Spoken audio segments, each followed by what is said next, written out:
경찰이 지난달 30일 발견된 친구 A씨 휴대전화의 혈흔, 유전자 등 감정을 국과수에 의뢰한 결과 혈흔 반응이 검출되지 않았다는 결과를 받았습니다.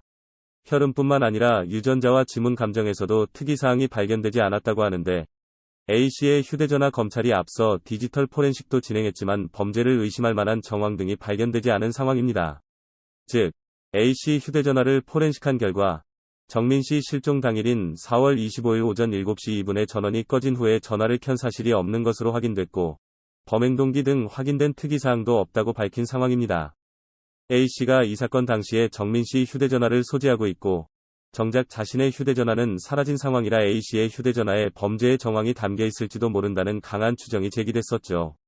휴대전화 내부에 담겨있는 정보는 물론 휴대전화 외부에 범죄와 연관된 단서도 남아있을지 모른다는 추측이 있었지만 휴대전화 내외부에서도 범죄와 관련된 정황은 발견되지 않았습니다.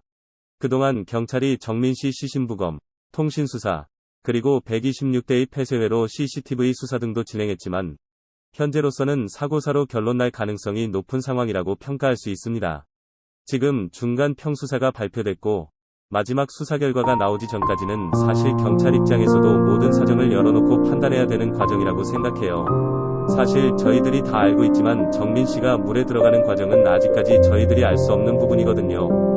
사실 익사가 되었다.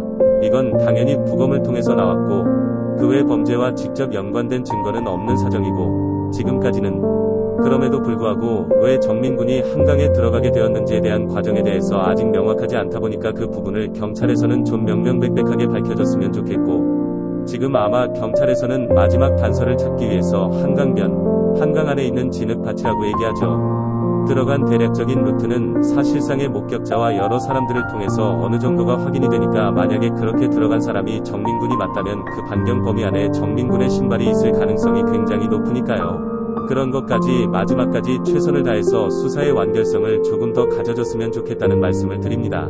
국과수에서는 양말에서 나온 토양 성분 분석 의뢰를 했는데요. 손씨 양말에서 발견된 흙의 성분은 한강 둔치에서 약 10m 정도 떨어진 강바닥, 아까 제가 말씀드렸던 진흙벌에 있는 흙성분과 유사한 것으로 확인이 되었고 저번에도 한번 말씀 올렸지만 10m 정도 들어가면 수심이 1.5m 정도가 되어요. 그래서 아마 사람 입장에서는 턱 정도까지 오는 물높이인데요. 아마 그 중에서 신발이 벗겨지는 과정에서 혹시 이렇게 잘못된 결과가 발생된 거 아니냐는 생각은 할 수 있는데요. 보통 이런 사건을 볼 때 사실 저희들이 정답을 찾아가는 건 굉장히 어려워요. 어떻게 손씨가 사망했는지를 찾는 건 굉장히 어렵지만 수사에서 속어법이라고 그래가지고 그럼 도대체 익사를 했다면 익사를 한 방법이 어떻게 될 거냐 라는 고민을 할 수가 있는 거거든요. 그럼 먼저 사건이라고 바라본다면 술 이외에 다른 약물을 투입해서 정신을 잃게 만든 과정에서 한강변으로 누군가가 밀어넣은 것 아니냐 라고 생각을 한다면 분명히 부검 결과에서는 약물 중독이 전혀 없었다 라는 게 분명히 발견되었고요. 두 번째, 정신없는 상태에서 끌고 들어갔다고 본다면 분명히 저번에도 말씀드렸다시피 그 근처가 돌밭으로 되어 있어서 정민군 사체에서 여러가지 흔적, 상처들이 나와야 하는데 그런 게 없고 누군가가 들어갔다고 한다면 없고 들어간 누군가가 만약에 친구라면 친구 옷이 물에 흠뻑 젖었어야 되는데 그런 것도 없는 상황. 그리고 정민군의 손톱에서도 특별한 정황이 보이지 않았고 그 외 휴대폰이나 이런 경우에서도 보이지 않았기 때문에 사실상 사건으로 보기는 지금 나와 있는 결과로는 많이 어렵다. 그래서 결국은 들어가는 과정에 있는 목격자, 7명의 낚시꾼들, 그리고 정민군의 신발, 이런 것들이 조금 더 명확하게 밝혀지면 과정이 조금이라도 드러날 수 있지 않을까 라는 조심스러운 추측을 합니다. 방금 그리고 저번에도 말씀하신 신발을 찾아야 한다고 하신 게 10m 떨어진 강바닥 흙성분은 양말에서 나왔는데 보통 뻘밭 깊이에 따라서는 신발을 신고 들어가게 되면 발이 깊이 박히게 되고 신발이 벗겨지게 되고 중심을 잃을 가능성이 높아지지 않습니까? 그럼 거기에 따라서도 익사 가능성을 볼 수 있는 건가요? 그런 가능성을 생각해 볼 수는 있는 거죠. 사실 아까 제가 왜 물높이를 말씀드렸냐면 그냥 바로 서 있는 상태에서 1.5m와 내가 신발이 빠졌을 때 몸을 숙여서 진흙벌 앞에 빠져있는 신발을 이렇게 잡아서 올리기에는 굉장히 높은 수심이 되는 것이고 그건 불가능한데요. 그렇죠?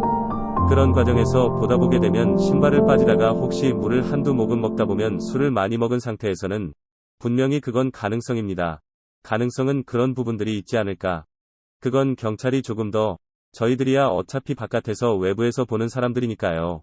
아마 지금 변호사님이 말씀해주신 바와 같이 지금은 7팀이고 앞으로 줄어든다고 할지라도 한 개 팀이 분명히 그 부분에 대해서는 정확하게 수사를 진행해야 되지 않을까, 이렇게 생각합니다. 편의점 CCTV가 공개됐던 거 있지 않습니까? 여기에 담긴 내용 가지고도 이걸 바라보는 네티즌들은 여러 가지 얘기를 하네요. 네.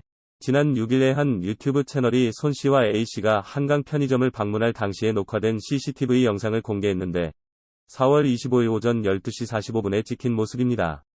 손 씨와 A 씨가 술을 계산하기 위해 줄은 선 상황에서 껴안는가 하면 서로 장난을 치는 등 일반적인 친구의 모습이 보입니다. 이 영상을 접한 네티즌들의 반응이 엇갈리는데 일부에서는 진짜 친한 친구의 모습이다. 친구가 고의가 있었다면 절대 학교명과 학과명이 기재된 옷을 입지 않았을 것. 저렇게 절친한 사이인데 몰아가는 사람들 정말 못됐다 등의 반응을 보인 반면에 또 일부에서는 A씨의 행동이 가식적이라는 평도 내놓기도 했습니다. 손 씨가 A씨를 일방적으로 맞춰주는 느낌이라면서 진짜 친한 사이면 쌍방으로 스킨십이 오가지 A씨처럼 일방적으로 하지 않는다. 라고 주장하는가 하면 또 다른 네티즌은 CCTV를 의식해 일부러 다정한 척 연기한 것 아니냐 는 의혹을 제기했다.